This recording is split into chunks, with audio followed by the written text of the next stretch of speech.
Hello friends, welcome everybody. I am your English guru, Mr. Suresh. आज आपण my English course book standard 9 या पुस्तकातील दुसरी कविता अर्थात 1.3 hope is the thing with feathers या कवितेच्या दुसऱ्या भागाला सुरुवात करणार आहोत. Stanza number 2. Now listen to me carefully. And sittest in the gale is heard, and some must be the storm that could abash the little bird that kept so many warm.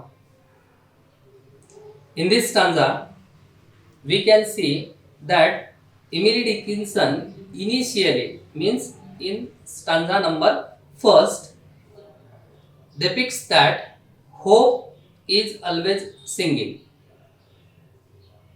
But in stanza number 2, she describes that hope is the thing with feathers, it sings the sweetest when the going get tough. When the gale start to blow, hope continue to sing. So when life is hard and things are thrown at us, there is hope. Singing through the chaos and mayhem, the storm has the capability of abashing the bird voice which protects many people from adverse situation. But hope is difficult to disturb even when life seems very tough. Even when life seems very hard. याचा मराठीत भाषांतर आपल्याला असं सांगता येईल की कोणतेही भयंकर वादळ येऊ, हे आशेचे पाखरू आपले गोड गाणे गातच राहते. अनेकांना ऊब देणाऱ्या या पाखराला केवळ एखादे महाभयंकर वादळच अस्वस्थ करू शकते. म्हणजे माणसाच्या मनातील आशेची भावना त्याला कोणत्याही संकट समयी दिलासा देते, असंही आपल्याला या ठिकाणी सांगता येईल. सर्वांच्या मनाला कायम उभारी देणारा किंवा कायम उभारी देणारी ही जी आशा आहे, ही आशा मिटवणे कदाचित एखाद्या भयंकर संकटालाच शक्य होऊ शकते.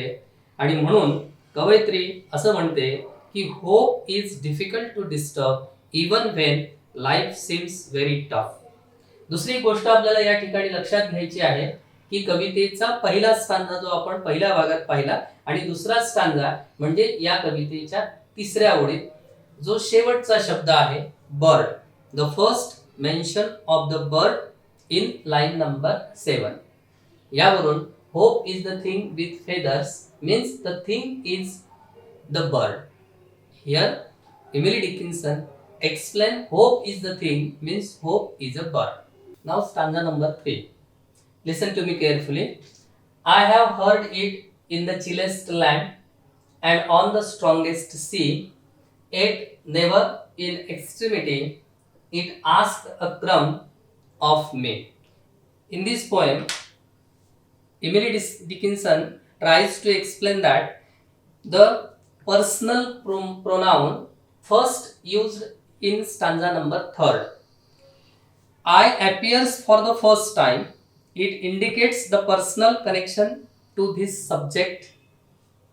Perhaps the poetess thought of herself as a little bird, so the link is direct.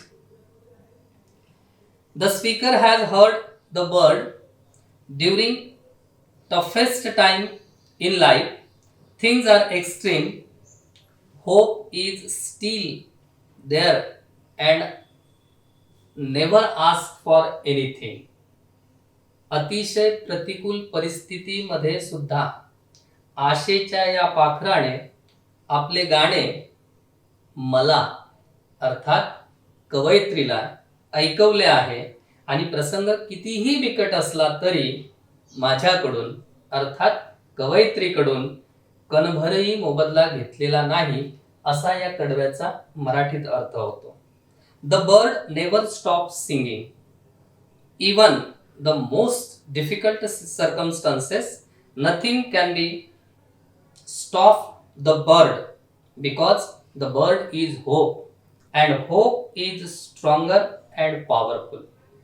मला आपल्याला या ठिकाणी असं सांगायचं आहे की परिस्थिती कितीही कठीण असो, परिस्थिती कितीही समस्या निर्माण करणारी असो, मात्र माणसाच्या मनात जर आशेचं पाखरू असेल तर ते आशेचं पाखरू नेहमी आपलं मधुर सूर गुणगुणत असते. ते त्याला नेहमी मोटिवेट करत असते, प्रेरणा देत असते, नवी उमेद दाखवत असते आणि या नवीन उमेदीवरच माणूस आपलं पुढचं जीवन जगत असतो. Hope gives us much but never ask for a क्रम इन रिटर्न. ही आशा माणसाला कुठल्याही प्रकारचा मोबदला मात्र मागत नाही, हेही तितकंच महत्वाचं आहे. It is all inspirational. अर्थात या कवितेतून आपल्याला काय शिकायचं आहे तर this poem is an inspirational poem. Hope is always inspirational at slightly mysterious. Hope dwells up in the heart and yet who knows where it comes from. आशा ही माणसाच्या मनात असते. माणसाच्या मनाच्या गाभाऱ्यात हे आशेचं पाखरू घर करून असते, मात्र ती कुठून येते हे मात्र रहस्य आहे. There is an abstract nature to hope. It can give us strength to carry on in the most difficult or adverse condition.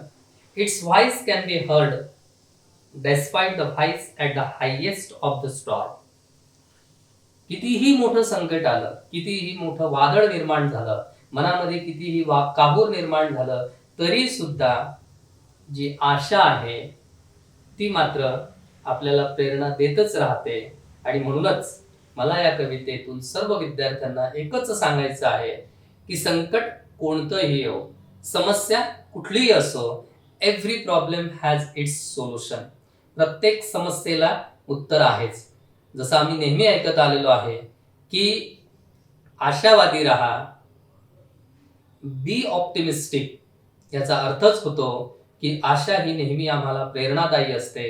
ती जर आमच्या हृदयात घर करून असेल, म्हणजेच माणूस जर आशावादी असेल तर तो निश्चितच कितीही संकट आले तरी त्या संकटातून स्वतःला घेऊन जातो, पुढे नेतो आणि पुढेच जातो. In this way we have finished this poem.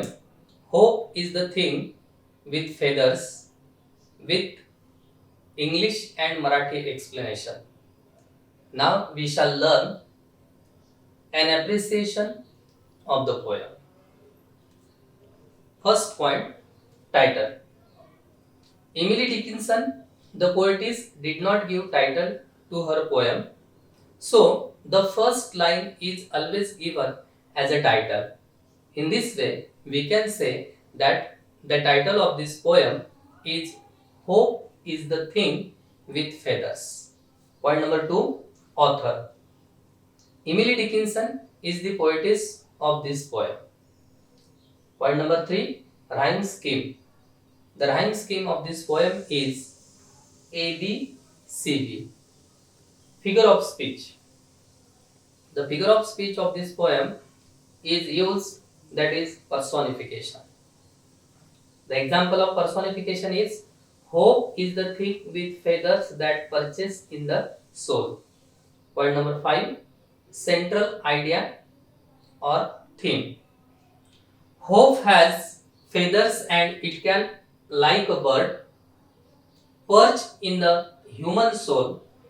It sings sweet songs and helps us to forget troubles and problems and demand nothing in return. Thank you.